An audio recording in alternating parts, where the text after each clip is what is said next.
Okay, so just a quick refresher. Before the break, we looked at some of the bivariate correlations that we can look at. We talked a bit about Kramer's V, chi-squared, Pearson's correlation coefficient.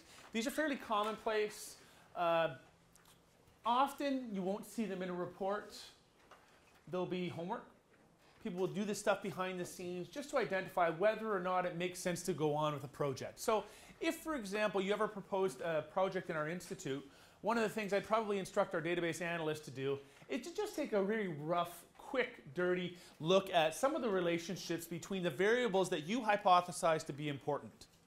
Because if you don't have a zero-order correlation between, a zero-order correlation is when you have correlation between two variables and you don't hypothesize a direction. If you don't have the basics set up, you don't have a basic relationship, you have to think long and hard about whether it actually makes sense to move on. And most of the time it does, because you're all practitioners and you all have a intimate knowledge of the subject matter in the area. So you have this sort of theoretical framework guiding you that would lead you to hypothesize that there are certain relationships that exist between the variables in your universe. So it makes, we do it and we probably sooner or later realize that, you guys know what you're talking about. Why are we wasting our time with these correlation coefficients when every time they come out significant? But in terms of exploratory analysis, this makes a lot of sense. I mean, not these two exact variables, but doing some bivariate stuff because it's so fast, right? This is a line. And it tells you a lot about the relationship that exists between variables. So I always run whenever I can, I run a correlation coefficient just to look at what the relationship is between variables. Are men more likely to do this or that? Are they, what's the relationship between education and my outcome of interest, income and my outcome of interest, just to get a broad idea of what the parameters are going to look like. This is informative as well because once you start to develop more sophisticated explanatory models, if something jumps out at you and is in an opposite direction of what you would expect, you should be suspicious. Okay, so I'm going to go through the rest of the bivariate stats fairly quickly because, as I mentioned before lunch, I don't want to keep you all day. We talked about identifying whether or not a relationship would exist between men and women, so a sex of a respondent, and their BMI. We have a nominal independent variable. I'm going to start using this terminology more and more. And an interval ratio or continuous dependent variable. So if you think about explanatory frameworks, we usually hypothesize that an independent variable is temporally and causally prior to a dependent variable. So I always, whenever I try to explain this to undergrads, I always say, ask yourselves a series of questions in your head and identify which one makes more sense. So, does it make more sense to believe that an individual's sex is likely to cause their BMI, or that their BMI is going to cause them to be male or female? Well, the first question makes more sense, of course, right? Men and women you're male or woman first, and your BMI counts come out second. So temporally, the sex of a respondent is going to be your independent variable. You can do whatever you want to an individual's BMI, and you're not going to change whether they're male or female. So this is the thing. So in this particular instance, the independent variable is whether a person is male or female, and the dependent variable is their BMI. So what we want to do is identify whether there are statistically significant variations between a sex of respondent and their BMI, okay? So to do that, there are a few methods, and I don't think we need to spend time looking at all of them, but one of the things about Stata is that it's a versatile platform, and it allows you to get the same information in various ways. So that's kind of neat because if you get used to doing something one way, you don't have to worry about learning new tricks because those old ways will come with you. But if you want to be at the cutting edge of programming, as hopefully many of you do, there's almost always a more efficient way. And one of the reasons I really like having students is that they teach me these ways because I'm that old dog now, right? So my students come in and they teach me how to do these things. So that one-liner of how to create indicator or dummy variables, I learned that from a student. This I learned from a student. I was doing it the old-fashioned way with this 2 lines when I could have been doing it this way all along. So if we quickly, does everybody still have the CCHS open? Raise your hand if you don't. Okay. Let's take a quick look at what we call a tab sum. So tab sum, as the name suggests, is simply a combination of tabulate and summarize. So it breaks apart the independent variable and calculates means across categories. So it's a one-liner, very straightforward to implement. You can put it in your do file if you like, or you can type it in the command prompt. It doesn't really matter. But if you type it in your do file, remember to just highlight that one line. So this line, what it's going to give us is a weighted set of averages. One average will be for males, one average will be for females by BMI, of the BMI.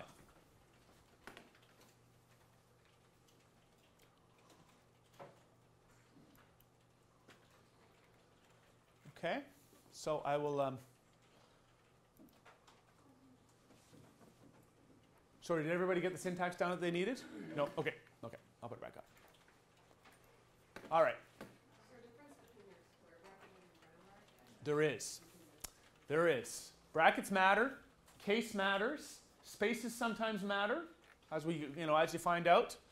But Stata will tell you if you're doing something wrong, and you just need to make the correction.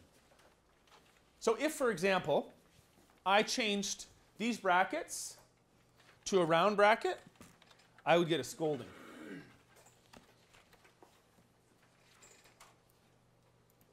See? And it's a bit of an art, debugging programs. But once you figure out the basic principles, you identify, okay, something's wrong with the frequency weight because it's giving us variable FW. It thinks it's a variable. Why would it think it's a variable? Well, because we haven't properly indicated that we're specifying a weight command.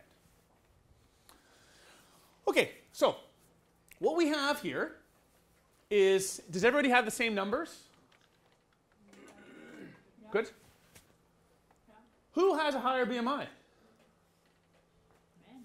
Men. Absolutely. Is that? Well, we'll see. This is the question. Is this statistically significant? It's surprising. Do men? Does that surprise anyone? It surprises me. It surprises Kathy. Anyone else? Who would have expected the opposite? That's true, yeah. Because women have more fat deposits as opposed to who carry babies.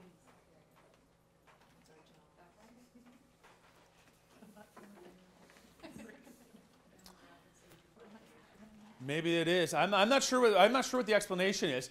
Well, the possibility, and there's a possibility that these differences are not statistically significant. So here we have a look at the differences between men and women. The next question is to identify whether these differences are statistically significant. Or in other words, how confident can we be that the results we're witnessing here will also be witnessed in our population? That is done through a t-test. Remember Mark was talking about t-tests yesterday? Well, we can run t-tests very easily in Stata. Does anyone want to hazard a guess as to what the command is for a t-test? T-test, yeah, absolutely. Yes. Here is the syntax.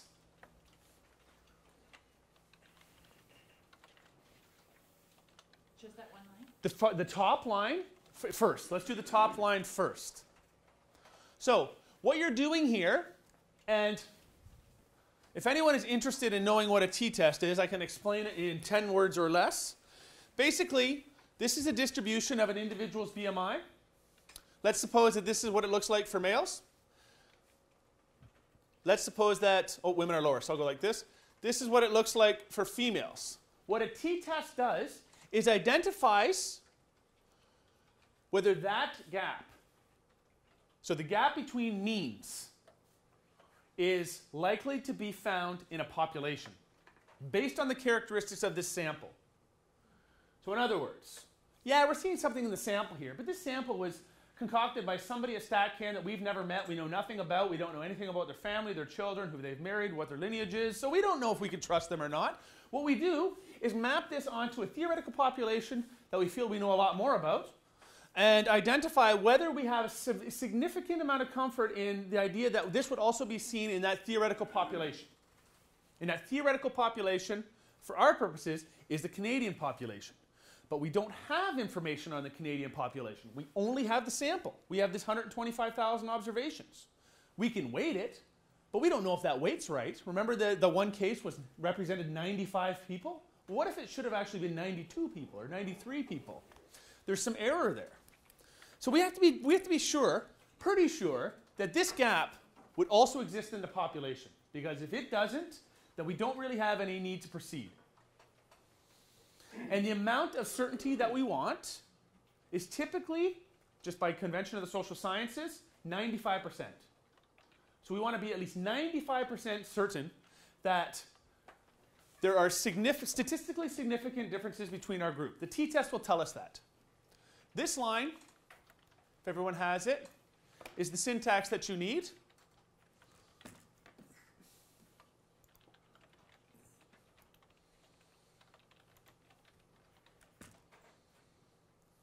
Whoops, try to get my do file up, okay.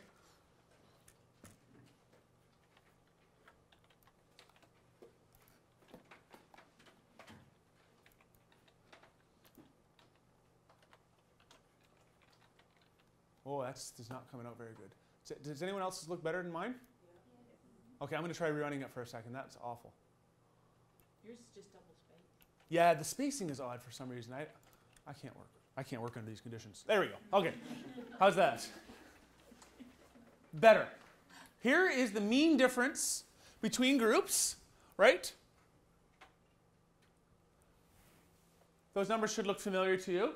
You can spend some time staring at these things. Standard error, which you don't need to worry about. Standard deviation, which is what I talked about before the break. Don't worry about standard error at this point. It's a little bit too much for us today. This 95% confidence interval gives us the range that we can be 95% confident that the true value lies between. So for group 0, which we know is men on the variable female, the true value BMI is somewhere between 26.8 and 26.92836. Females, lower. So in other words, this point estimate, if you wanted to increase the certainty of its accuracy, all you would need to do is add a range to each one. And what a t-test basically does is identifies whether this range overlaps at all. So in other words, is there still a gap between these two ranges? If there is a gap between these two ranges, you can be 95% confident that there are statistically significant differences in BMI between our two groups. Here is our hypothesis test. And the null hypothesis is that there are no differences. The alternate hypothesis is that there are differences. So our low value suggests that we can reject the null. Okay? So, nominal, independent variable, interval ratio, dependent variable.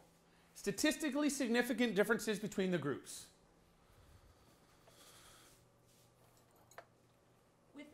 Last example, you didn't use a weighted.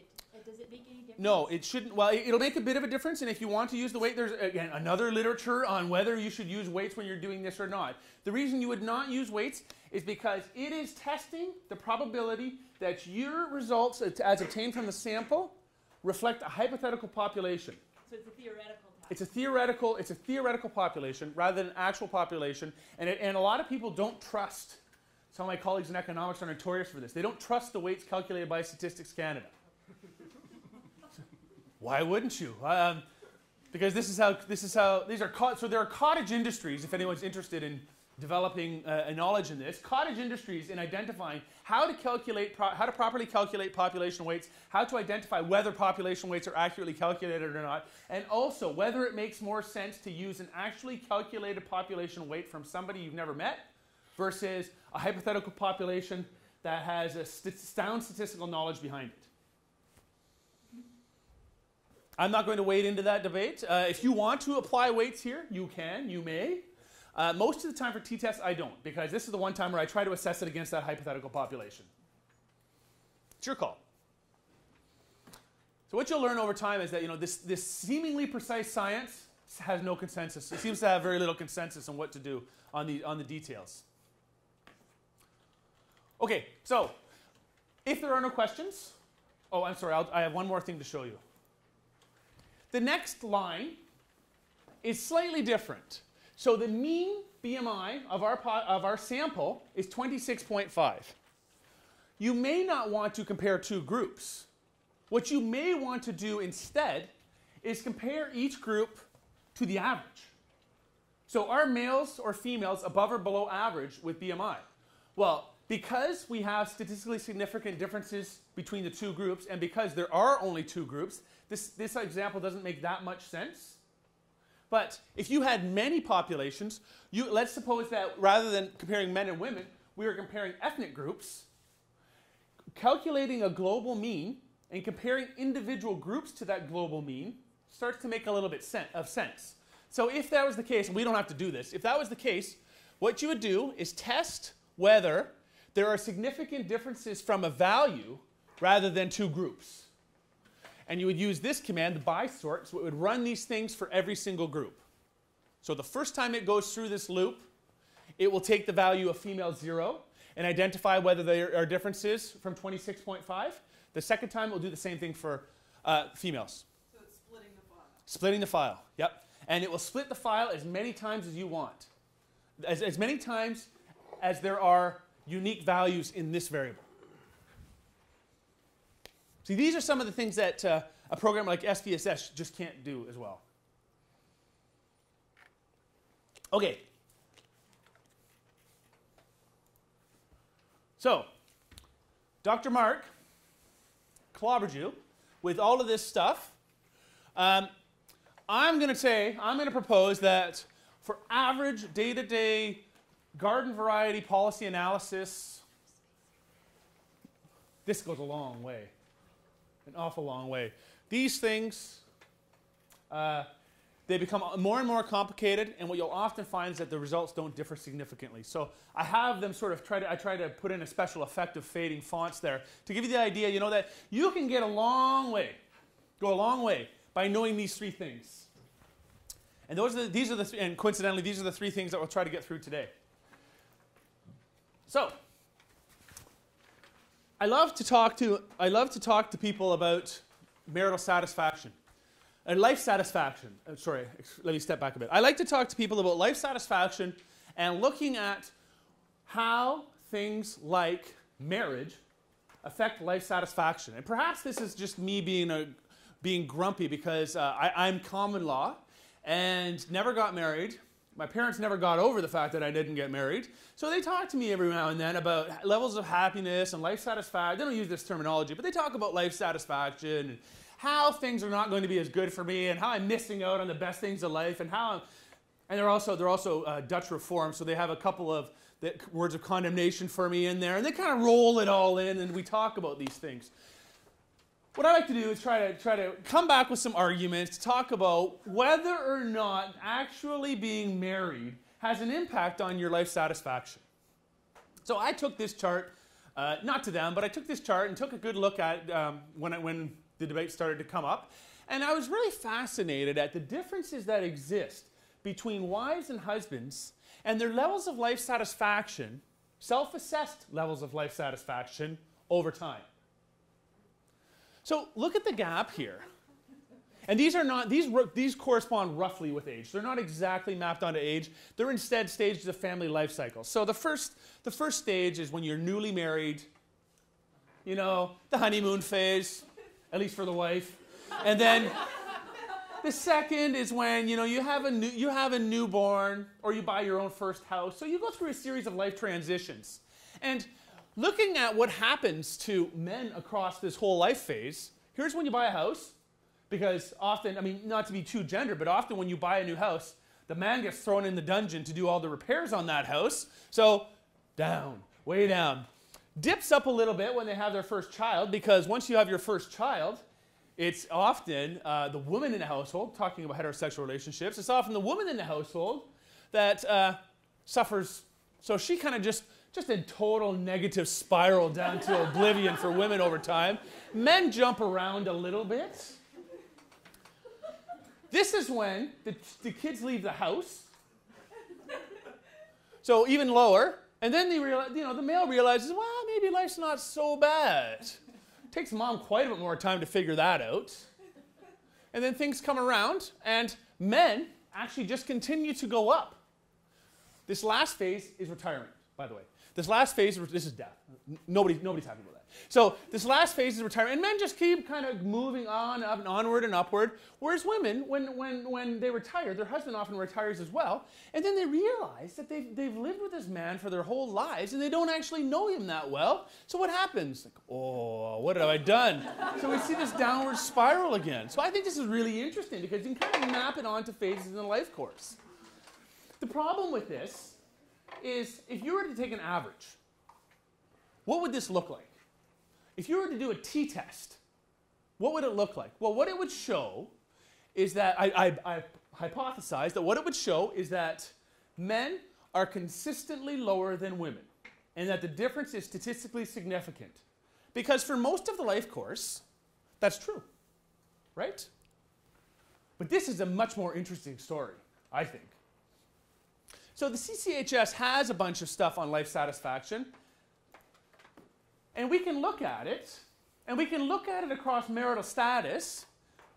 If you don't mind, just in the interest of time, I would like to skip over this because the only thing I really wanted to demonstrate from this slide is that you don't get the level of complexity that you do with that one chart. You're going to get averages, and averages don't really tell the same story. So t-tests are great, but you still can't beat a pretty picture in many ways. To talk about what's going on in terms of trends.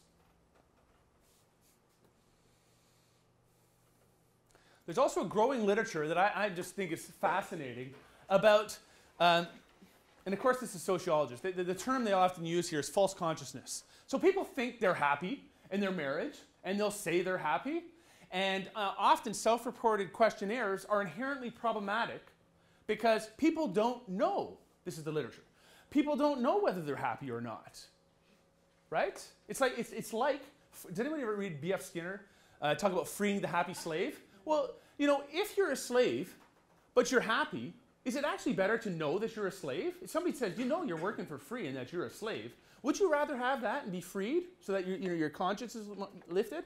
Or would you rather never know and just be happy working away as a slave? Well, the same type of idea exists in this literature. People don't know if they're satisfied or not. People don't know if they're happy. People don't know if they're healthy. So if you map BMI onto satisfaction with weight, the relationship is pretty rough. People don't know whether they're the weight they should be, if they're satisfied with it or not. So the idea then, what's come out of this literature is that it indeed often makes more sense, rather than asking an individual, are you happy in your marriage? Because it's probably going to depend on whether your husband left the toothpaste cap off or something like that, more than it is a sustained level of satisfaction over the long term. Maybe you came home too late last night, you're not happy about it or something. Those are the things that are likely to sway a decision at that point in time about life satisfaction. So rather than do that, there's a whole industry within psychology that looks at breaking down these latent, complex concepts like satisfaction into various categories. This is one that's been proposed in the United States for looking at marital satisfaction. And it doesn't map onto self-reported marital satisfaction very well at all. So what it actually finds is that women aren't nearly as happy as they thought they were, and men are actually happier than they thought they were. So look at this. Imagine that's the case. This is self-reported. Imagine that that's the case. This comes down, this goes up. Well, that's a totally different story. And as a policy person, if you were trying to increase an individual's level of satisfaction with life or anything else, wouldn't you rather know that the lines are closer than farther apart?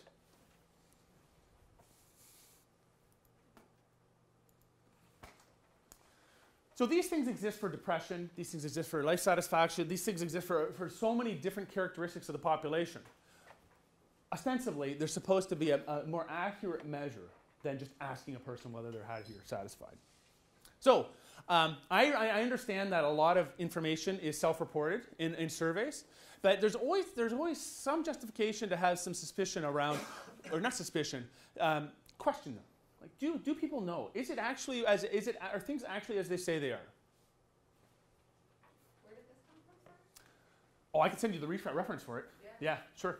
It's in Family Value Survey in the United States, but I'll send you the link if you email me for it. It sounds like you're saying instead of asking generic questions that reference concepts that could be relative between people, you're defining the concepts a little more in the self-assessment so that it's more accurate. Yeah, and these will be combined in a scale of some sort. So what ends up happening when you plot this out, and I don't have the trend over time, but when you plot this out,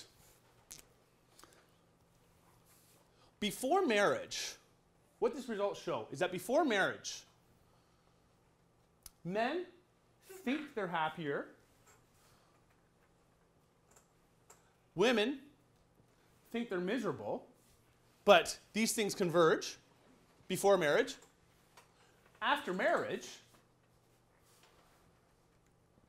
men think they're miserable, and women think they're happier. So when you look at it this way, it's almost exactly the opposite of what we see here. And in many ways it makes sense, because most of the time women get saddled with a double day in a way that a male doesn't. So if you have, as a male, if you all of a sudden realize that you get all these things done for you, you don't have to necessarily do your own laundry or do anything else anymore, even though you'll complain about the ball and chain, the reality of it is your life has gotten quite a bit better. And for females, it's kind of the opposite. Even though you're sort of pre-programmed to think that marriage is what you want all along, the reality is that it's a little bit more complicated than that. So anyway, that was probably more than you wanted to know about my marital life. There you go. Okay, any questions before we go on to multivariate analysis? It's going to get a little more complicated. Okay, we are done with CCHS. We're gonna jump into a new database. It's an administrative database. It's falsified data, but it's an administrative database that I mentioned earlier this morning called the. Oh, yes, Megan. This data that we're looking at before we shut down the program, where does that exist? So if I shut this screen and I needed to do a briefing note, how do I get that lovely table into my briefing note? Okay. You want this? Yeah, sure. Pick any one of them. Sure. And I need to put it in a report of some kind. What you do, two options. You can either copy it and paste it into a Word document, and it will preserve the format right from here. Or, before you begin running your program, you can start a log file, which will automatically output everything that happens on the screen into a text file. So that you would do by specifying, where is it now? File, log, begin. And you have an option of saving the log to a pre-specified location. You also can suspend the log, you can close the log, you can suspend it and resume it if you want to experiment for a while and you don't want that to be part of your final output. And then you can put it wherever you'd like. Okay? If you copy and paste it into an Excel file, it actually keeps the column. Not very. It does, for sure. If you do Control-Shift-C, Oh. not just Control-C, copies it directly into John's the Excel guy, so he knows how to do all these things. You control? Oh, as well? Ah, okay. So you have options. I always cut and paste individual coefficients, so it's good to know that. See, students. that answer your question, Megan? Yep. Yeah, okay. Okay, let's look at the IMDb. So, don't copy this location. This is coming from my Dropbox. Yours instead will once again be on your desktop in that summer 2013 folder. So you can either choose to get rid of these data by typing clear. Here, just type CLEIR.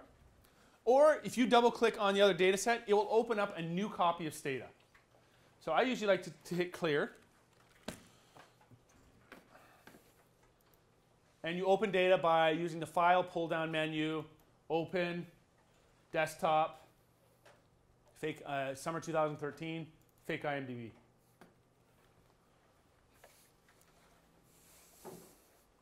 So I tried my best with these data to replicate the messiness of administrative data. I hope I did a good job. Does everybody have the data open? Raise your hand if you don't. Fake IMDb.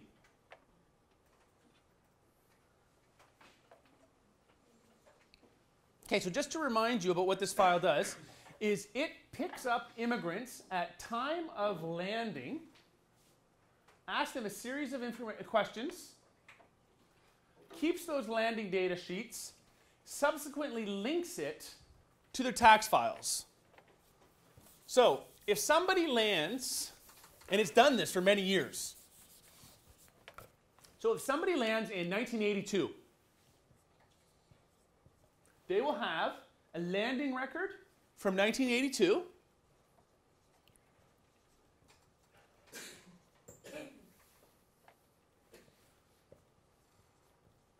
Tax records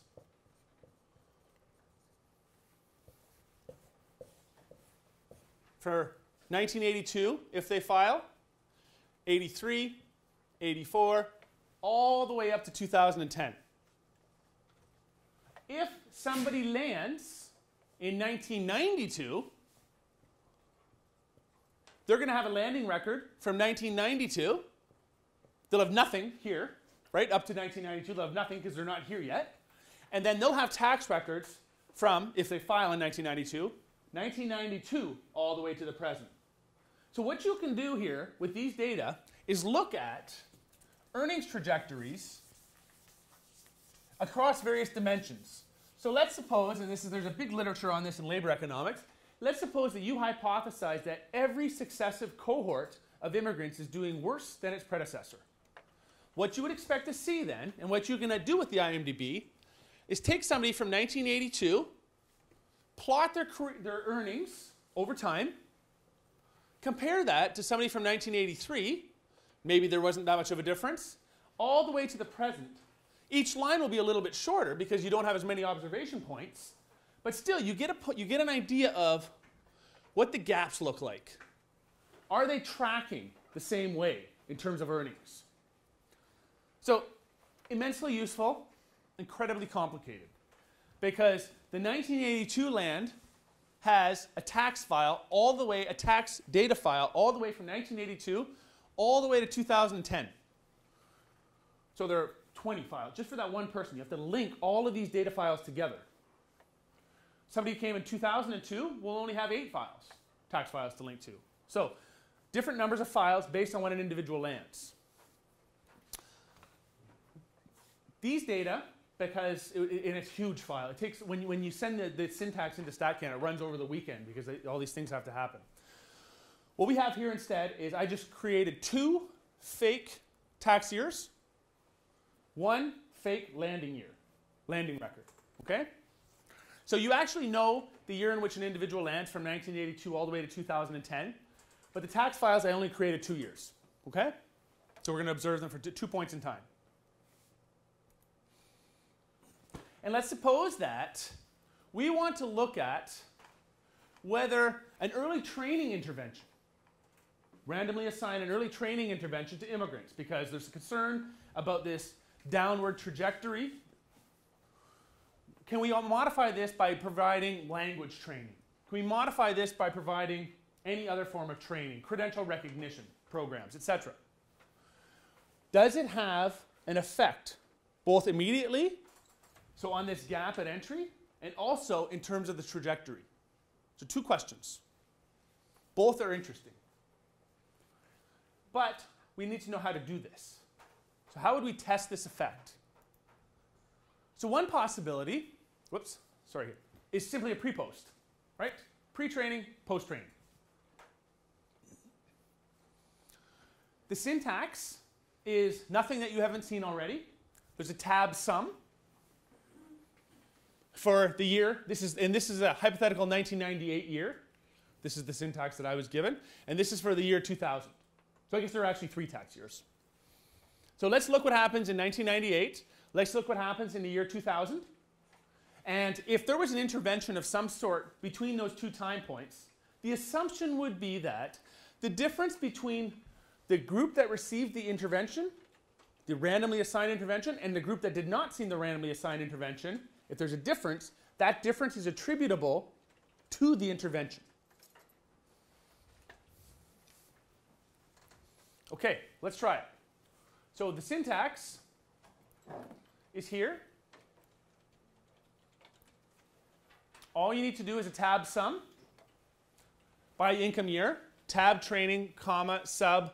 The variable for income is TIRC_19998. That's for 1998 or any other hypothetical year you want to make it for. It is an I for individual earnings. So the tax file has, to make it even more complicated, this is done for individuals and for families. So there are 2 parallel files, the individual file and the family file. And you actually do have the code books for these data in this training folder. I can't find an I-2000. Yeah, it says that the file's not found, or the variable's not found. Really? Got a 98, 99, It's supposed to be there. and then another 98. It's supposed to be there. Well, we may have to do 99 then. Because sorry about that, it should be there. 9,000. No, I don't see it. Nope, it's not there. Okay, let's do 99 instead. Sorry about that. I made it. Sure you did. All right. So instead of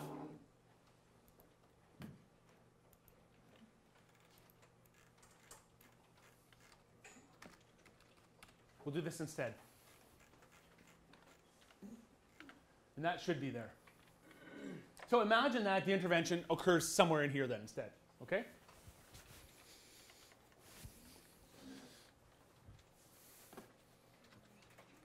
Now, I'll remind you that these data are falsified, so they may not make as much sense as you'd like.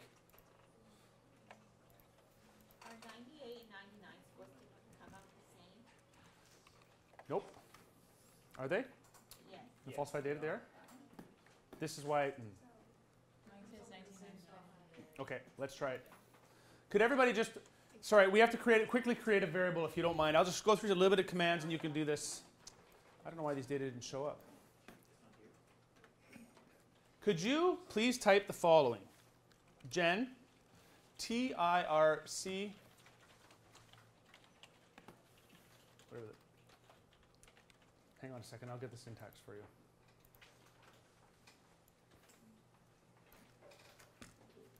Sorry, I'm not sure why this happened. Jen, TIRC equals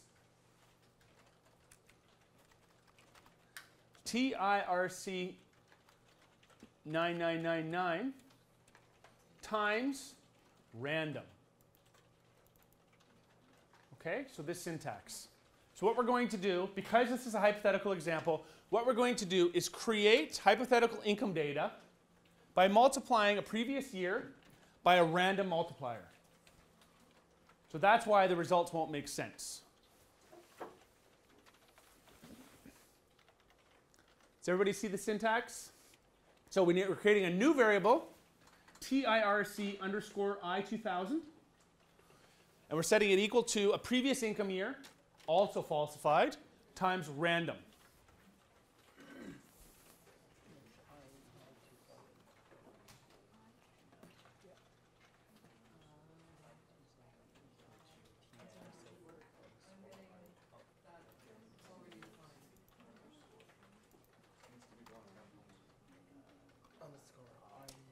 it's already there. So here it is.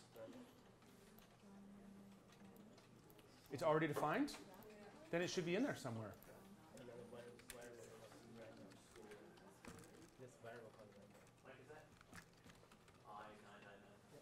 Yes. I just did a sum and I could find mine. Oh, no, I did create it here. So are you getting an error message that says it's already there?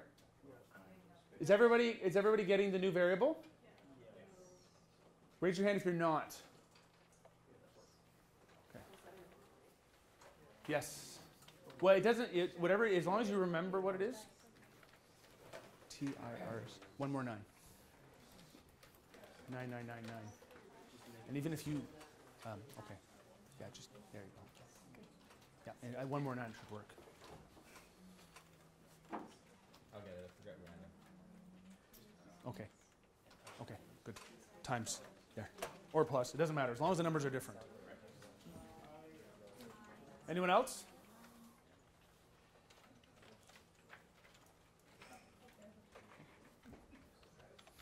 Okay. Back to the plan. Everyone's okay? So, I can go back to this thing.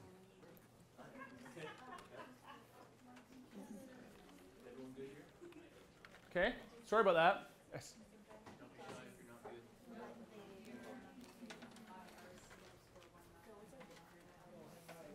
I need an I. I, not 1. It's an I, not a 1. Yes. I know. Again, these are the actual variable names that Statistics Canada uses for this file. Thanks. Could you make it more complicated? It has to, and it has to be uppercase because Stata is case sensitive. Okay, if everyone is there.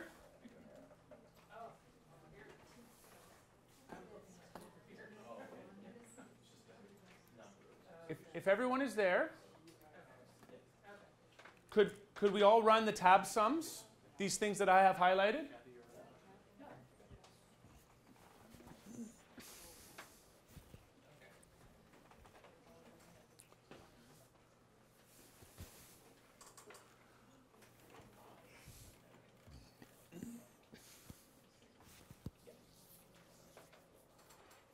So what we're doing is building the case for difference in difference, just to give you a bit of background information. So let's suppose that this represents income in 1998. This represents income in 2000. What this first line does is it breaks our sample into 2 groups. The training group and the non-training group. In the training group, I just randomly assigned 20% of the sample to be in a training group. So, not based on any theory, I just threw them into a training group versus a non-training group. So about 20% of the sample here, 80% of the sample here. What we want to do is identify if there's a gap here and if there's a gap here. Right? We're starting to build the case for difference in difference. But first we'll do the pre-post. Because the pre-post will look at whether there was a difference between the 2 groups at time 1 and a difference between the 2 groups at time 2. So who's run these things? What is the income for the training group in 1998? 44,793. 44. Oh, for the training group. For the training group. For 44,144. 44,144. Everybody have that number? Did you see where Kathy got it from? Yeah. What about the non-training group? 44,957. Okay. So, there's a bit of a gap. One of the things we'd want to know, which we'll get to in a moment, is whether this difference is statistically significant. Right? Are these groups the same to start? Because if there's a divergence, we want to know if the divergence starts from a point of similarity. This is that graph that Mark showed yesterday about program evaluation, looking at what happens before observation. So we're not going to do the triple difference, we're only going to do the double difference. So let's just look at this. Is this gap statistically significant? The syntax, which you probably haven't run yet, is here for testing that. It's a t-test. Okay, now what about the group in 2000? It's going to be wonky, I know that. Training group. 4,374. 4,374. That's their earnings in 2000 from the training. What about the non-training group? 27,000. Oh boy. What kind of training? 27 what? 1,010. 20. What kind of a training course is this? Well, we don't know. So, yes, of course. It's like, how to lose. Just staring at these numbers, you get a pretty clear sense that the training program probably didn't work very well. But let's run through the process anyway. This is a bigger gap than I was hoping for. Yeah, if we kept, if we keep this training going, we wouldn't have anyone left. There wouldn't be any money left. So this is the gap here is around whatever it is. Let's say it's $800. The gap here is around $23,000. What that would suggest to me is that people were being trained to fail, and the training program seems to have worked in that regard because there's a huge downward spiral. But let's just go through the exercise anyway and test whether or not the differences at time 1, so pre-training, because remember, the training is here somewhere. Let us hope this is not the training course that we're referring to. That it's not this actual course that sends you there. So the training occurred here. Let's identify whether this number is statistically significant, which is what you would do with the t-test. Here. What you're going to find, I can save you the time. Can I save you the time? Yeah, if we're going to be done at around 3, maybe I'll just say, yeah, it is. And to no surprise, the difference here also is statistically significant, the gap between the two. So if we wanted to know, so that is a pre-post. That simple. T-test is one version of a pre-post. Differences at 2 points in time, test the statistical significance at those 2 points in time. That's it. If you wanted to test it by population subgroup, now I always have to be careful because I've written on these screens a few times when I'm trying to point something out. I'll say, simply put, you do by sort. So you can add more and more groups. So maybe men didn't nosedive as quickly as women.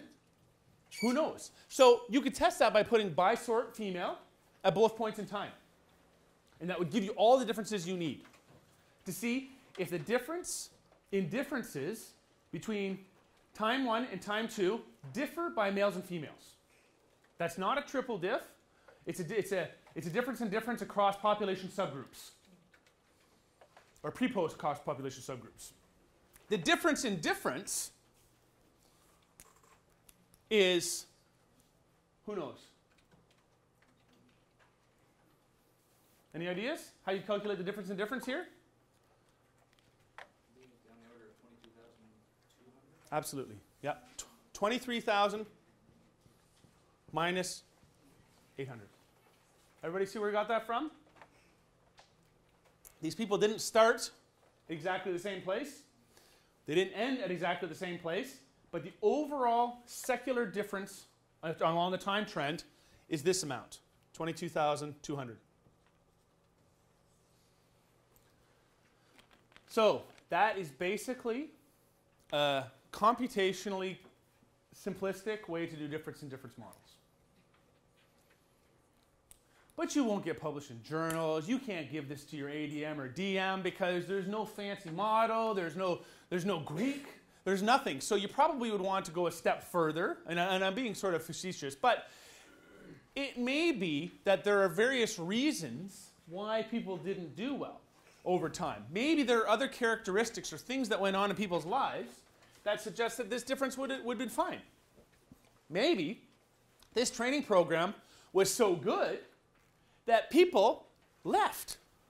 All these immigrants left our sample. They left New Brunswick because they all were trained to be welders and they all moved to Alberta. So really, the only person that's left here is one down and outer who couldn't afford a plane ticket. It's possible, right? So if that's the case, we'd want to throw in additional pieces of information. And you can continue to do by sort, by sort, by sort, by sort, by sort. But sooner or later, this becomes kind of cumbersome. What you want is a general explanatory framework. You want to look at the effect of one characteristic while parsing out all of the other effects. That's when regression starts to make an awful lot of sense.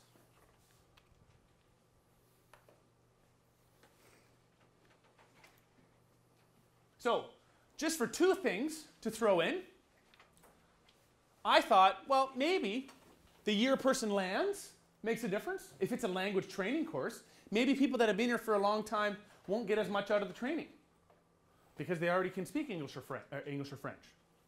Maybe you can't teach an old dog new tricks, so people that are older, we're going to get less out of the program. Well, maybe that means we want to control for the effect of age. We want to control for landing year.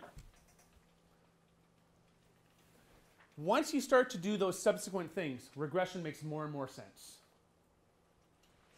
And don't get caught up in the term regression. The origin of it is from the statistician Fisher, R.A. Fisher. And what he did was, you think profs today are eccentric. What R.A. Fisher did was he hypothesized that an individual's environment will affect their lives. So that in itself is not profound.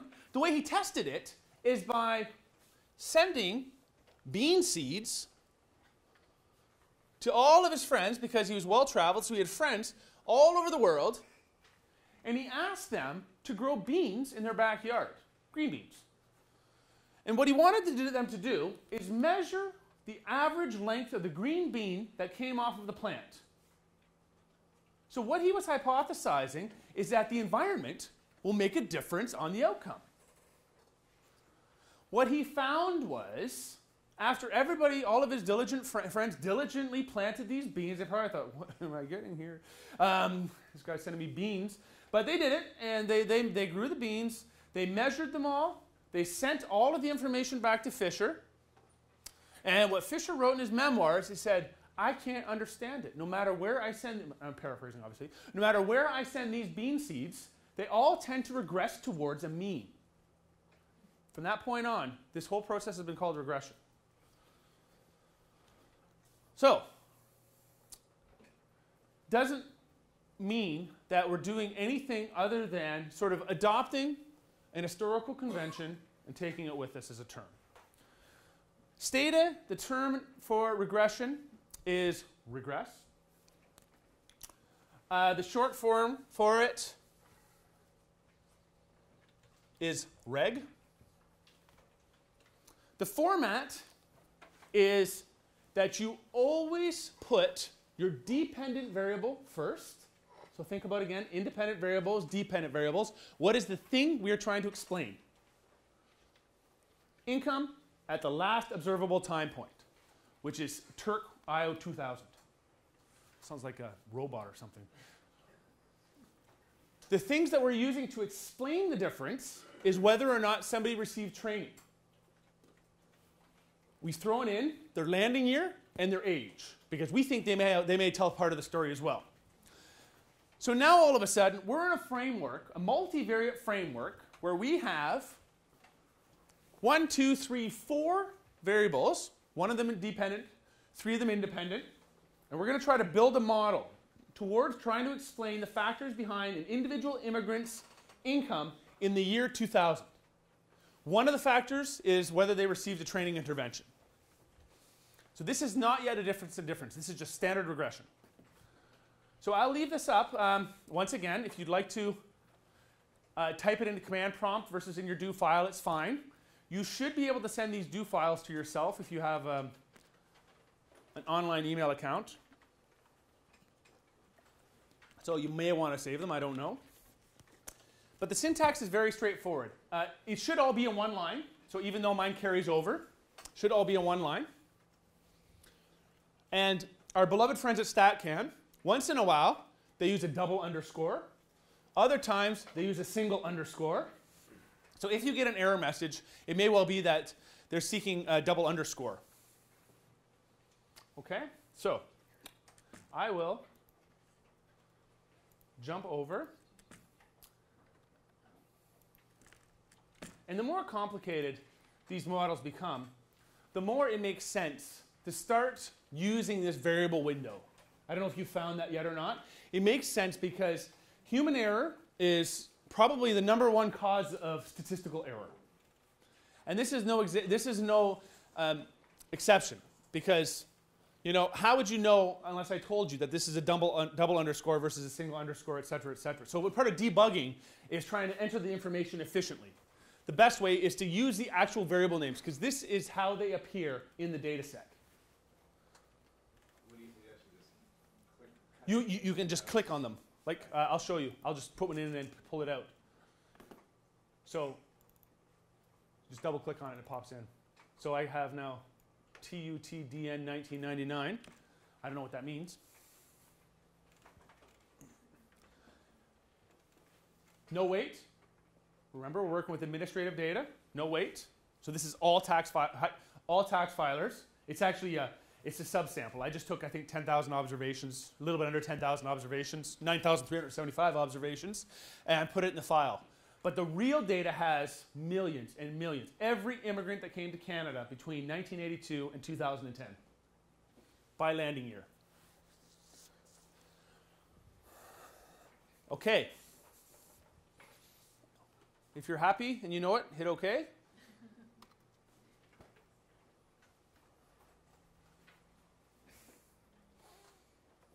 You should have results that look something like this. Raise your hand if you don't.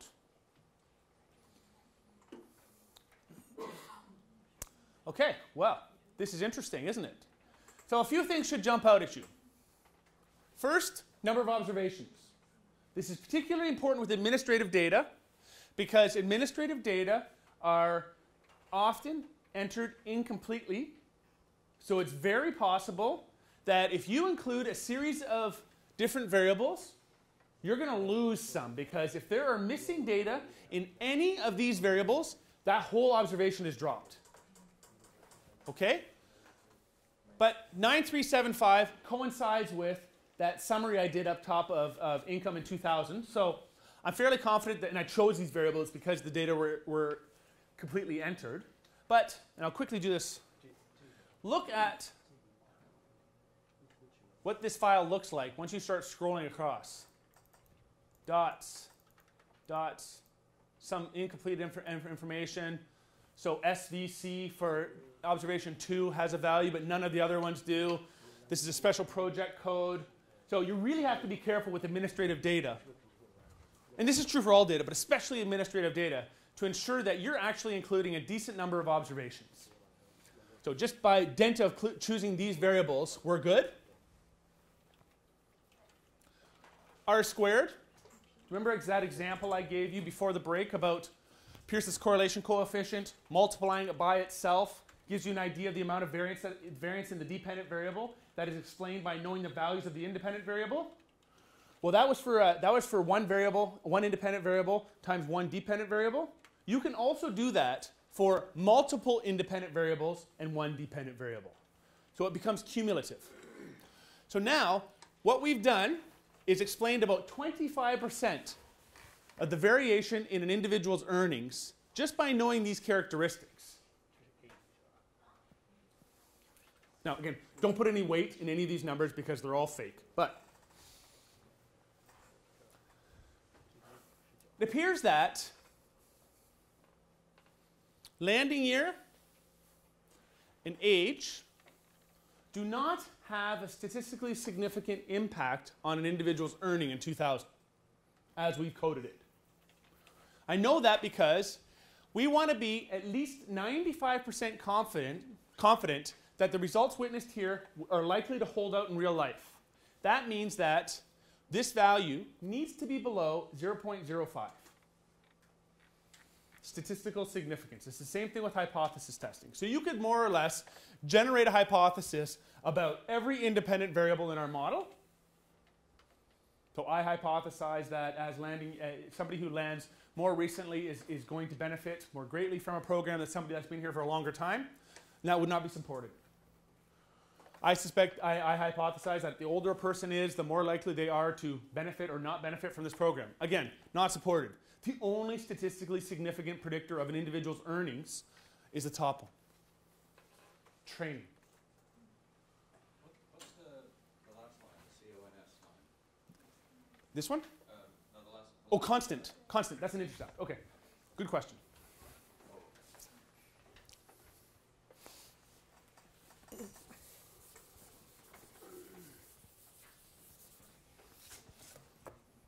Imagine that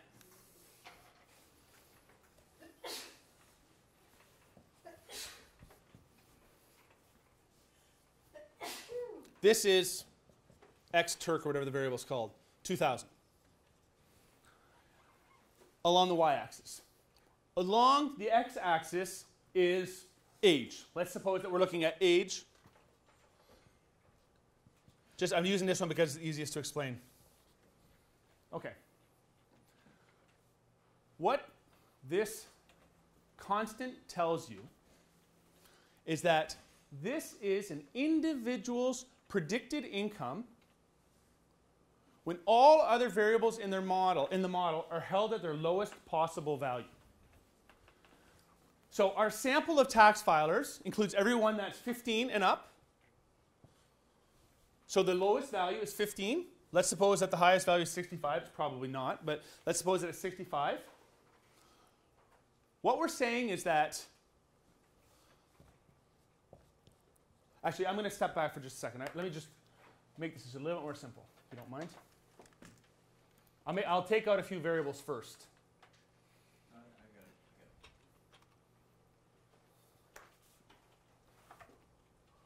it. Okay, so now I just took out two variables. The regression, the coefficients changed, but I'll jump back to that in a moment. So now we just have age. This is 21236. What this constant tells us is that this is what, if we were to predict, and we're able to predict with almost no accuracy at all, but it was a lot higher a minute ago, if we were to predict what an individual's income is, and all we knew is their age, if I had somebody that was 15 in my sample, in my sites, and they asked me to guess their income, they said, hi, I'm a 15-year-old immigrant, I want you to guess my income. I would guess 21236.72. Chances are I'd be wrong, but that's what I would guess.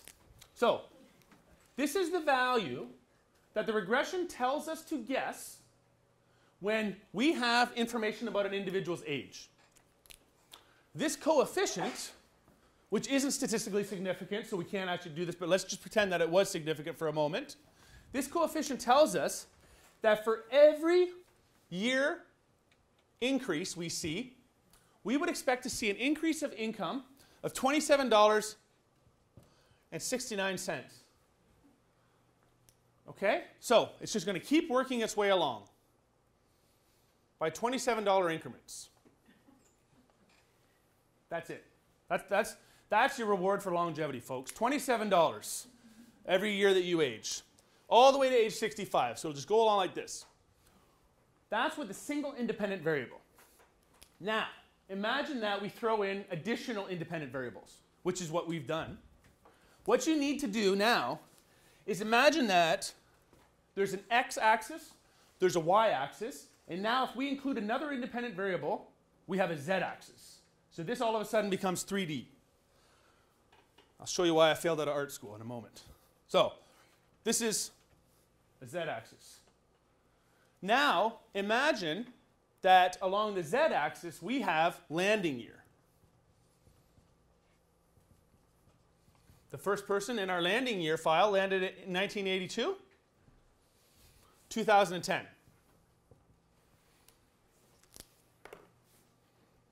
And I'll run that for you.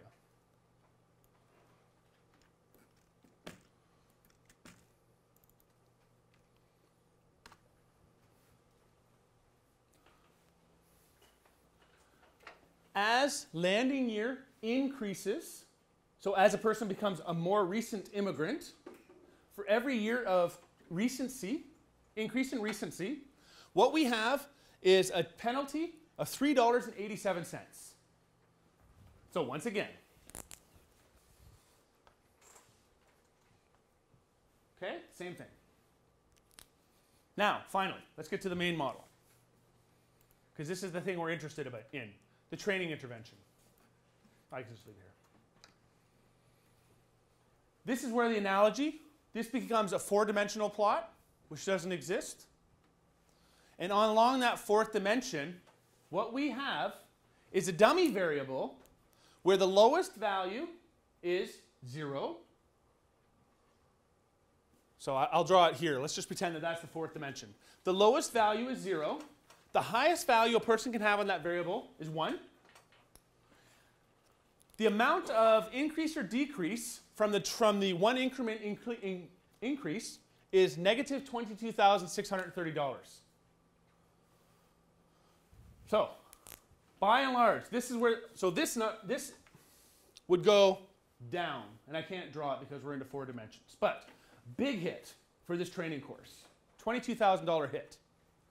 Additionally, this is the only one that's statistically significant.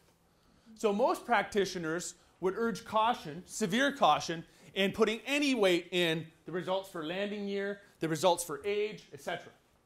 So don't do it. These results, you can't be substantially, significantly confident that this actually exists in the population, but this one seems to hold up. Okay. Any questions about that? Yes. So we just discussed because you put landing year here, but landing year is a nominal variable. Yes. The reason, yes, you can. The reason this works is it's sort of a statistical sleight of hand. I'll erase this. It's a statistical sleight of hand. I don't want to get too far into it. It's possible to do because these are called dummy variables. So, what you must do, so we have 2 observed values for the variable training, 0, 1. What we assume, statistically, is that underlying that variable, which has values of 0 and 1, is a propensity score. So an individual can be allocated along this continuum, this hypothetical continuum, where we have observed values of 0 and 1. So you can know that an individual with a value of 1 is somewhere in here. An individual with a value of 0 is somewhere in here. Yeah, I mean, for the training it's okay, but for the landing year. That has a, what about the landing year, sorry? Landing year is also nominal. No, because you can measure the distance. If somebody lands in 1982 versus 1983, you know that there's a year difference between them. And you know that a person came more recently. So basically, we are talking about it's better to use the year of staying in Canada, not landing year. That's fine too, yes. It's the same thing. It will give you the same coefficient. Because you could subtract everyone's landing year from 2010, and you would get a year since migration variable, or you can use landing year, and it will calculate the coefficient in the same way. No, but the coefficient, the interpretation of the coefficient, Yes. interpretation of the coefficient is different. Yes. You're right. The difference, but it's, well, no, because it starts at the lowest possible value. So if the lowest possible value is 1982 in the file, that's where the start point will be for the calculation of the coefficient. Right. But yeah, I take your point. Yeah. Okay. Sorry, I misunderstood. I thought you were asking about underlying propensities and dummy variables. No, training is fine. Oh, yeah, okay. Yeah, 0, Okay. 1, but the landing year is different. Okay. Great. Any other questions? So far, so good? So this is interesting because you can continue to go on and on and on and add variables. And this is what people often do. We call it the kitchen sink model. You just keep throwing things in to see what happens. Preferably, you'd have one that's sort of guided by a methodological Occam's razor of sort, where you only include the information that you hypothesize to be important. You don't want to throw everything in, because then it becomes too complicated. If you're dealing with ADMs and DMs, they probably want a clean, simple story. Does this matter or not? Should we continue this training program? What would you tell your ADM? Probably not. Probably not. This isn't working out very well, at least given the advice that we have here. Probably not. Okay. Now, the next thing is to actually run a difference in difference model. Because what we're doing is we want to identify not just whether training overall has an effect, but take into account the fact that people started at different points and that they ended at different points. Remember those means that we were looking at?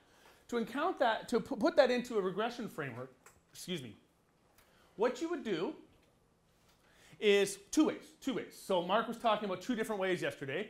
One of the ways is to subtract the differences in income between time 2 and time 1. So Turk 2000 and subtract Turk 1998. The other way is to include Turk 1998, the training indicator, landing year, age. Let's just drop these for simplicity's sake, if you don't mind. Okay, because they're not statistically significant anyway. So now let's just look at the effect of training. Okay? So,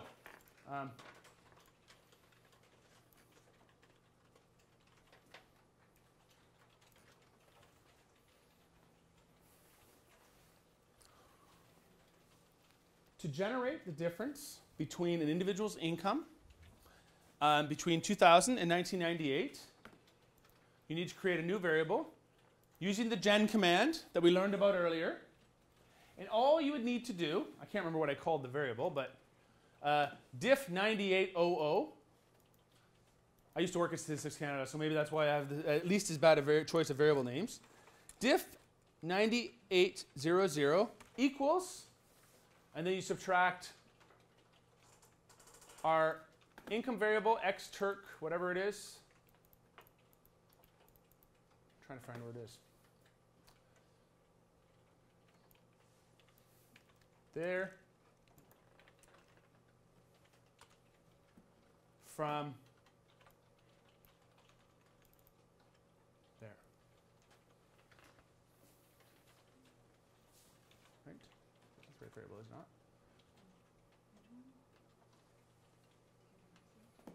Okay, does everybody see where I got that from? So what we're doing is basically setting ourselves up for the difference in difference model.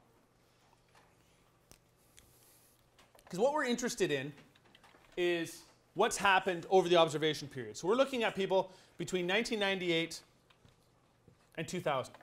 So Mark showed us this yesterday. What he suggested you do, because it's simpler, is just look at these observation points. And by doing that, what you would do is subtract 1998 income, whatever that may be, and to get rid of it. So if somebody earns $20,000 in 98, $27,000 in 2000, what you really want to do is look at that $7,000 gap, because that's what you're interested in. So we do that by subtracting 2000 income, or 1998 income from 2000 income.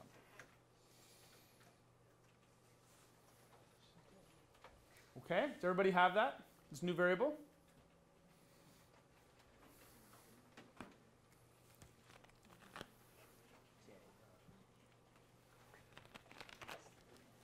If you do,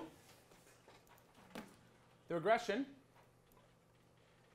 is very straightforward.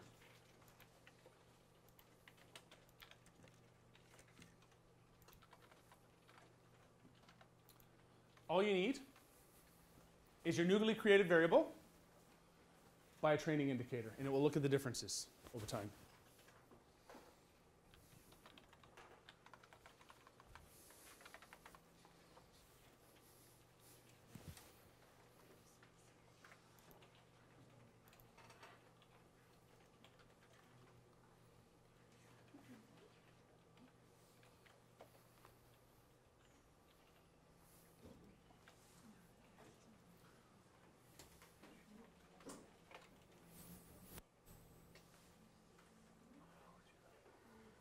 So once again, why does this keep running twice? It's like one of your command lines is hidden underneath. Oh, is it? Maybe it is. So I keep hitting it twice because I don't think it pastes every time. Okay.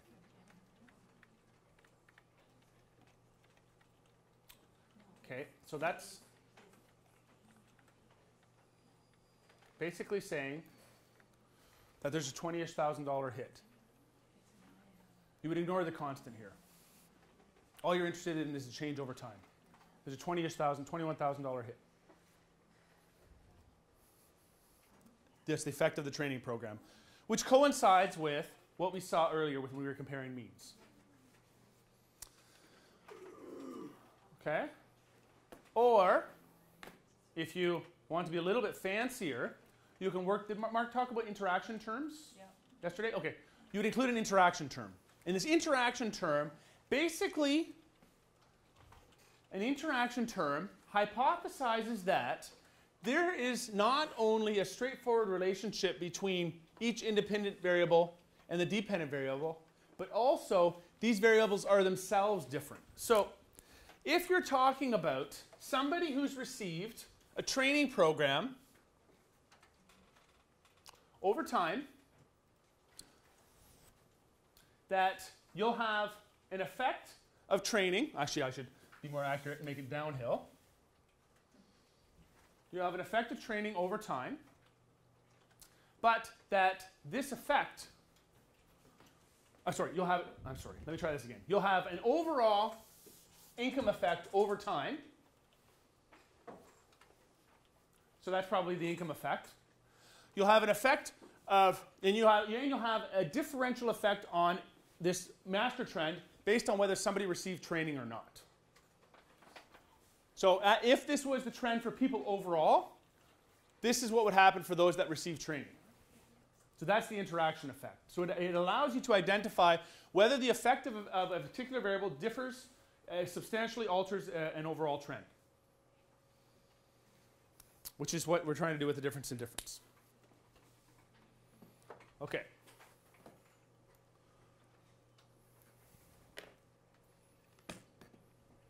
So we can also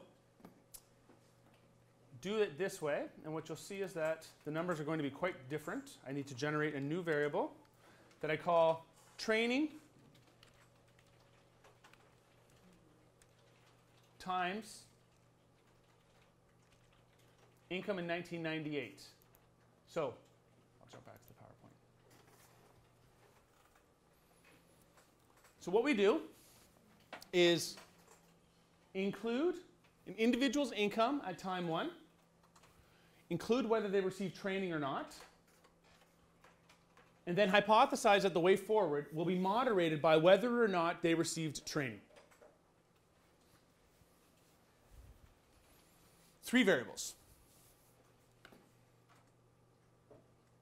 So you need to create a variable called interaction. Once again, we'd use generate for that.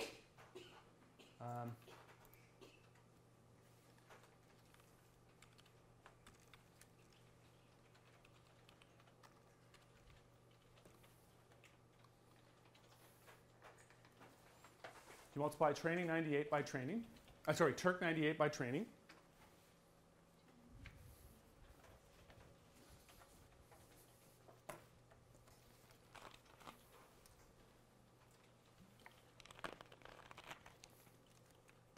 Then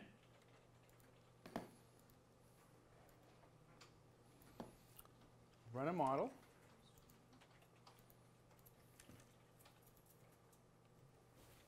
That looks like this. So here's the outcome we're trying to explain. Here is an acknowledgement that there might be differences at time 1. Here is the training, and here is the training times the differences at time 1 as they move forward.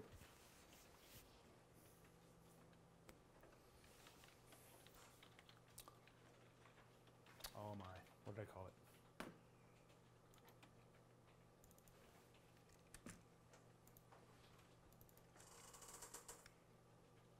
It's just saying that train X is not there. Okay, there we are.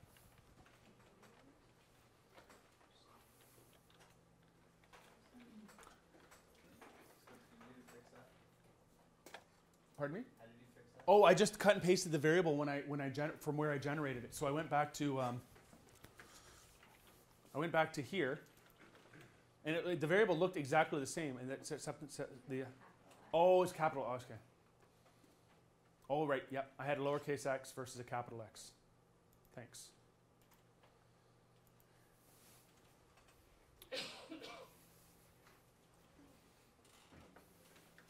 So, the coefficients. Yes, sir.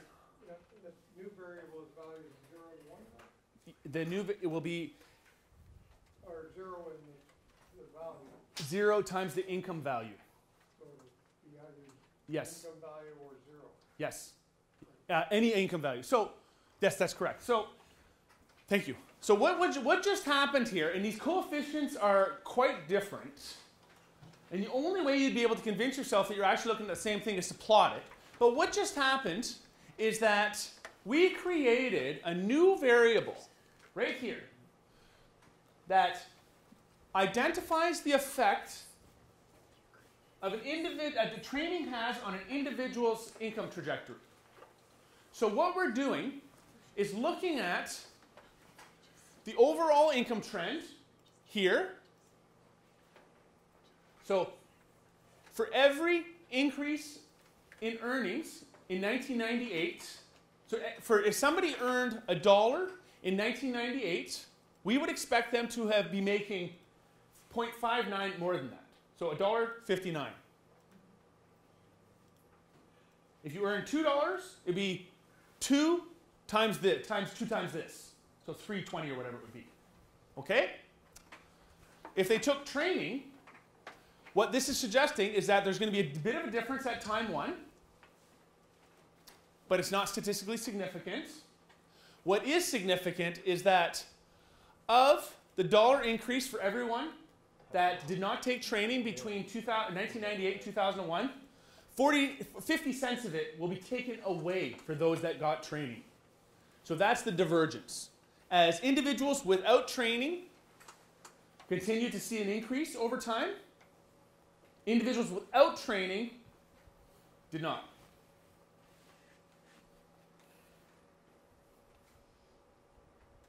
Make sense? So that is the interaction. That is the difference in difference. So here's the difference between trainees in 1998 and non-trainees. Here's the increase in income between 1998 and 2000 for people that were not trained, because remember, each of these coefficients is interpreted when all others are at their lowest possible value. Here is the value over time for somebody that received training.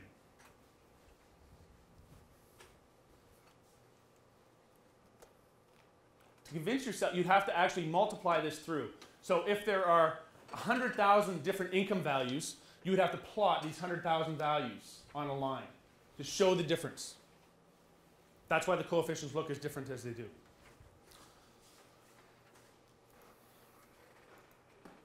Okay. I think it's break time. What do you think? Yes. Yes. It's Friday at 3 o'clock. You guys, have you had enough? I mean, I'm happy to keep going. I'm happy to take a break, and I won't be offended either way. So raise your hand if you want to keep going. Couple, raise your hand if you don't. Raise your hand if you're Canadian and neutral.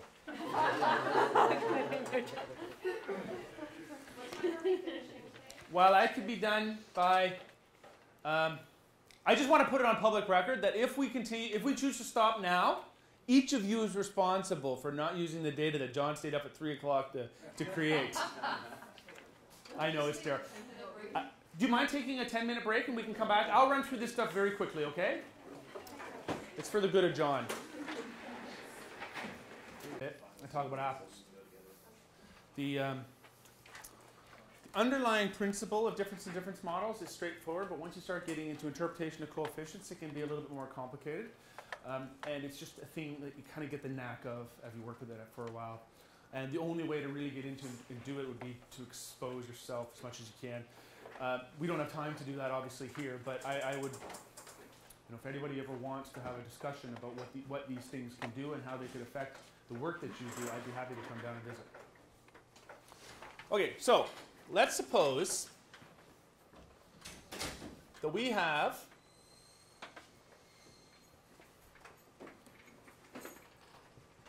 three generations of men. Grandfather, father, child.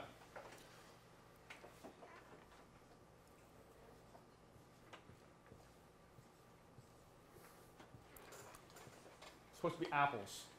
So let's suppose that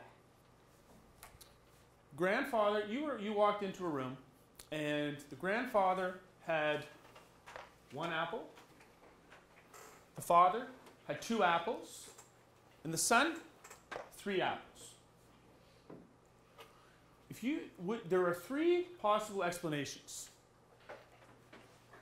right? 1, it's an aging effect.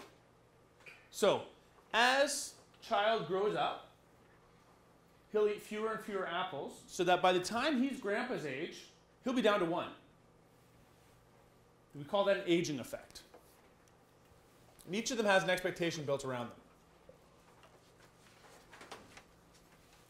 The second is that, for whatever reason, there's some sort of benevolent dictatorship that is deeply concerned about the well-being of children.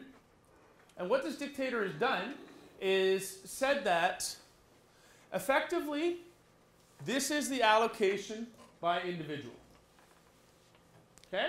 Possible. Period effect. Because this dictator could die or be overthrown, and then this would all change again. There'd be a new dictator that perhaps would invert it.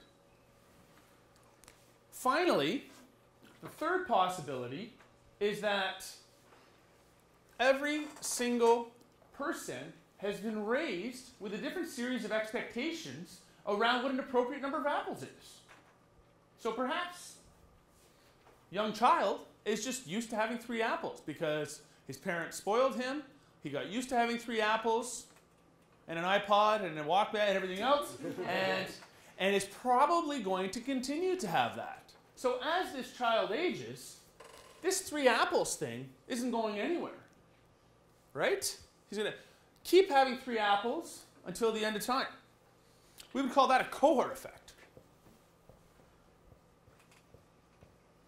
So when you look at a single cross-section of data, it's not possible to identify which of these is true. Okay?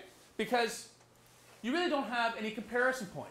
So if you were to specify this as a regression coefficient, as a regression equation, what you would have is, here's the dependent variable where you're predicting the number of apples. Here's the intercept. Here is, so that's the value when everything is at its lowest. That's the intercept is the value when all these other variables are set at their lowest possible value. Then you have an aging effect, try to capture that, a period effect, and then you have a cohort effect.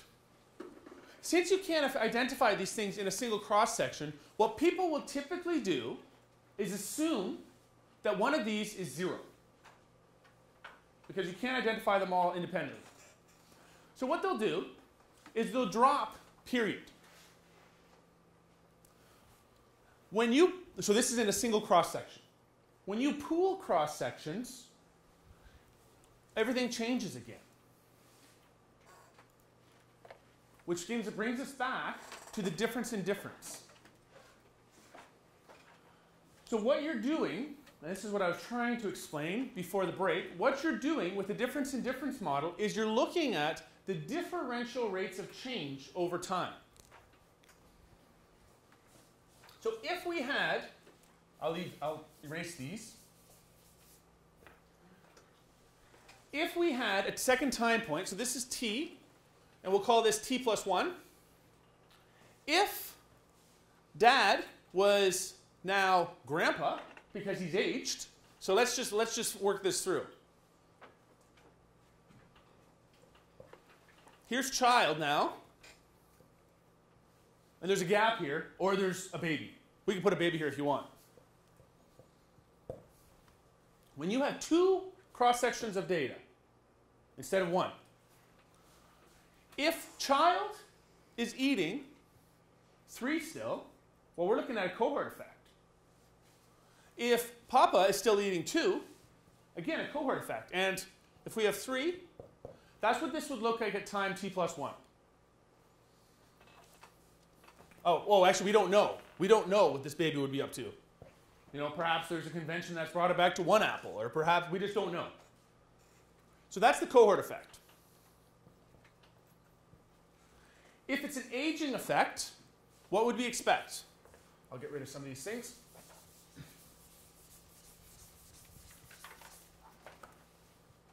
reduction in the number of apples as people age.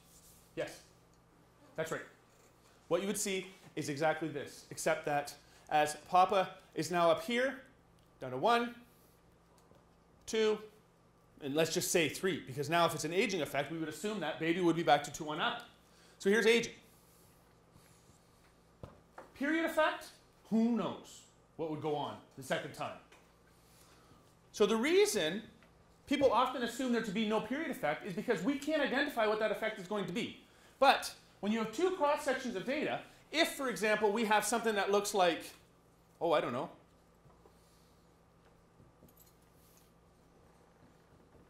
all of a sudden everything has changed, our only conclusion would be that we're experiencing a period effect.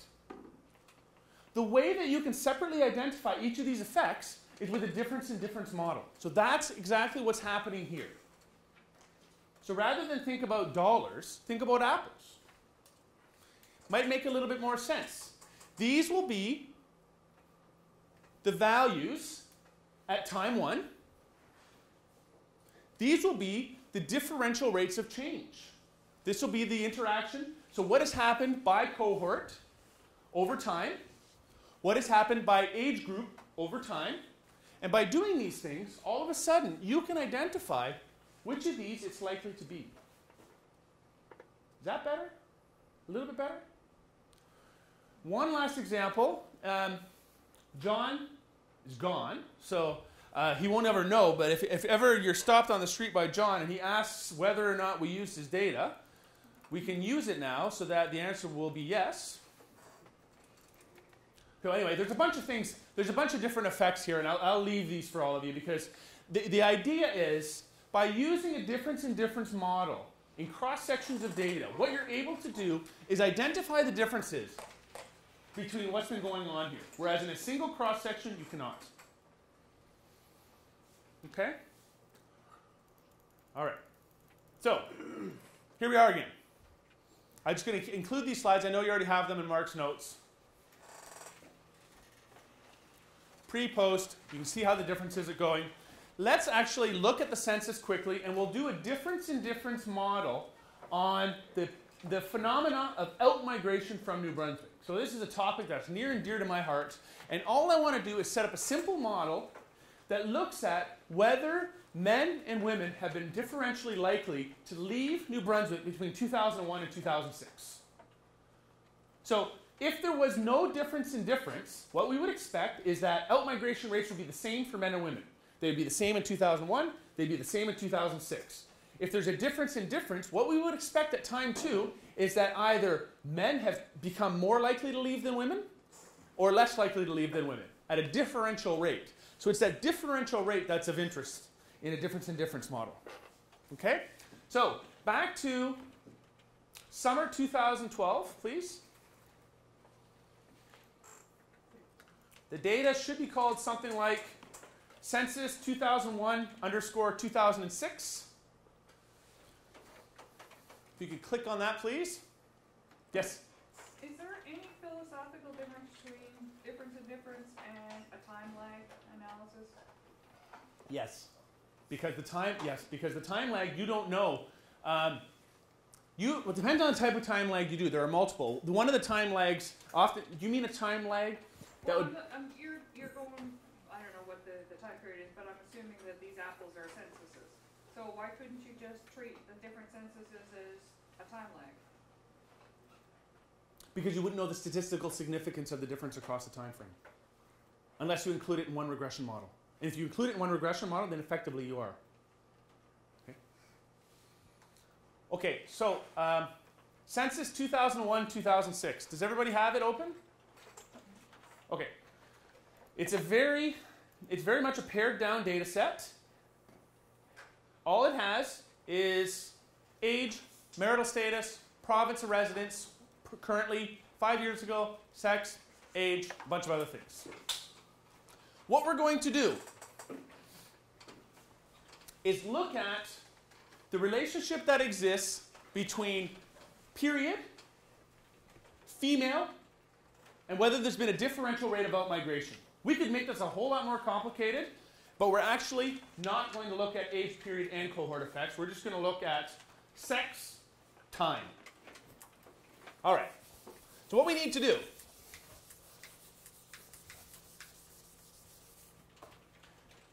create a few variables using the command gen. The first one, we need to create a variable. Well, let's just call it period because that's as easy as it gets. Gen period equals census equals 2006. Okay?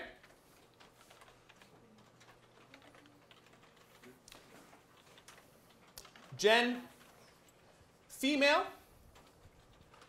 equals sex equals 2.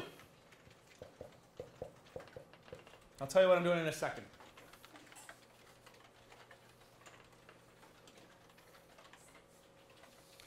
Then we create the interaction. Gen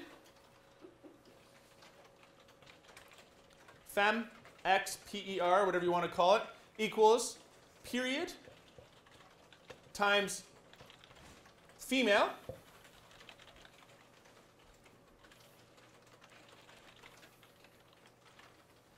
and then finally we need to identify star, please. Yes. Shift 8. Yep. Finally, we need to create our dependent variable. The dependent variable is going to be indicating whether somebody lived in New Brunswick 5 years ago, now no longer lives in New Brunswick. Okay? So the indicator variable, the variable that tells us whether somebody lived in New Brunswick 5 years ago, is called prov5. The variable that tells us whether they currently live here is called prov. The codes are the same between the two. So what we need to do is create a new variable. Let's call it leave NB. Leave NB equals prov5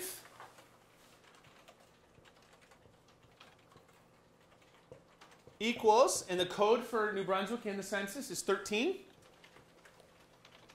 And how do you use amp? That's supposed to be an ampersand for everyone, not a seal. And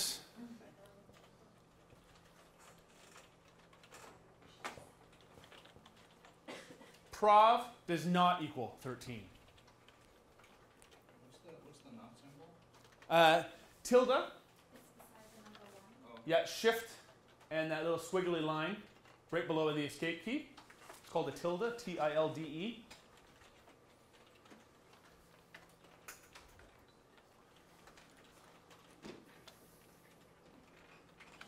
Okay. We have a weight variable because once again we're working with cross-section, we're working with a survey, a sample. That variable is called pop weight, I think. Yeah, it is.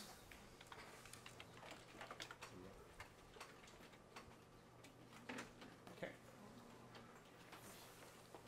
Okay, so does everybody have it?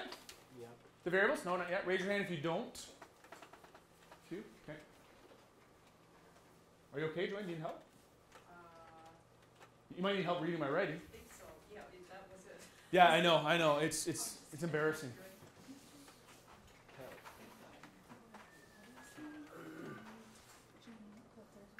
Okay. Prov 5 equals 13. Prov does not equal 13. So it's fem. Tilde equals 13. How's it now? Okay? There's space after the 13 ampersand. Doesn't have to be. After the ampersand, yes, there should be a space there. What is that after the first 13? Just a space? It's an ampersand. It's space, ampersand. That's an ampersand. And, yeah. It's not ampersand, is it? That's a different term, isn't it? I don't know.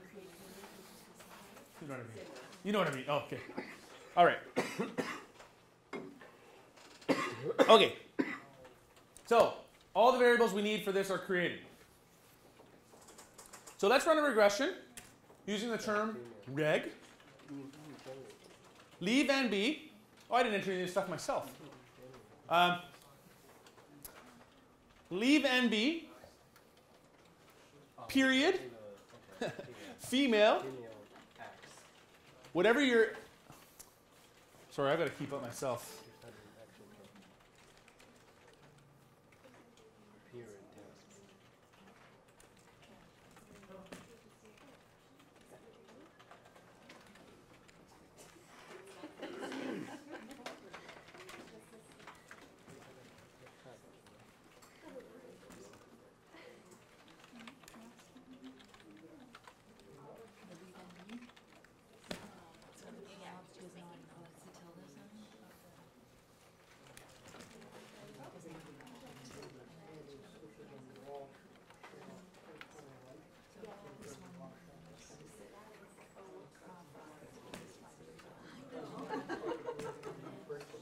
Okay.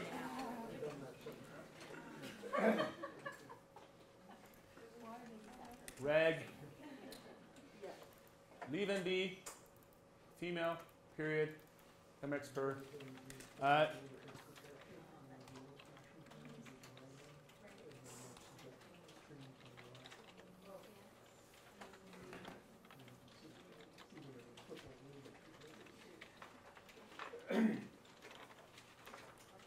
Okay. Does everybody have numbers that look like this, except probably in better shape? Yes. Okay. I'm going to rerun it so that, there we go.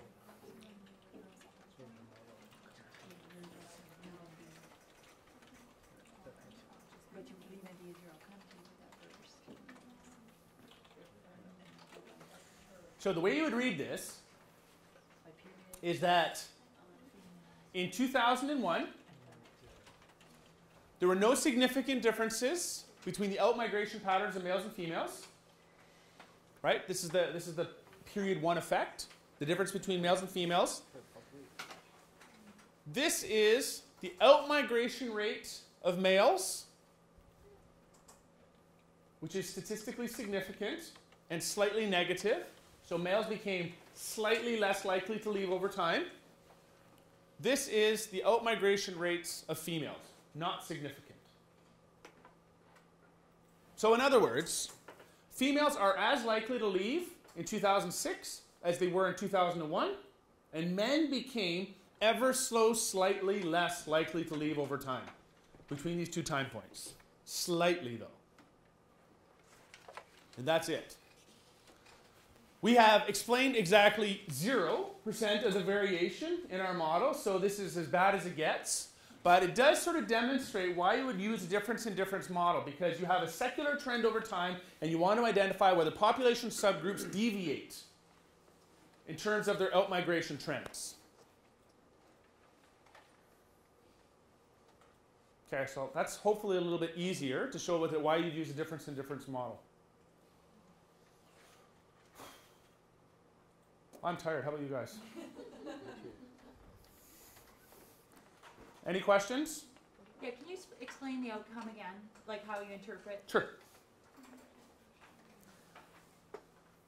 The differences between males and females in outmigration at time 0, 2001. Change over time for males, significant, less likely to outmigrate. This is the differential rate of females relative to males.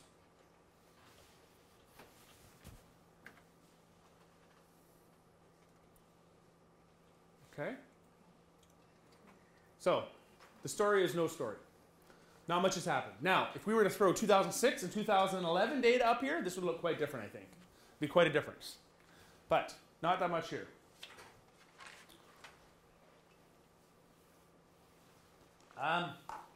Any questions?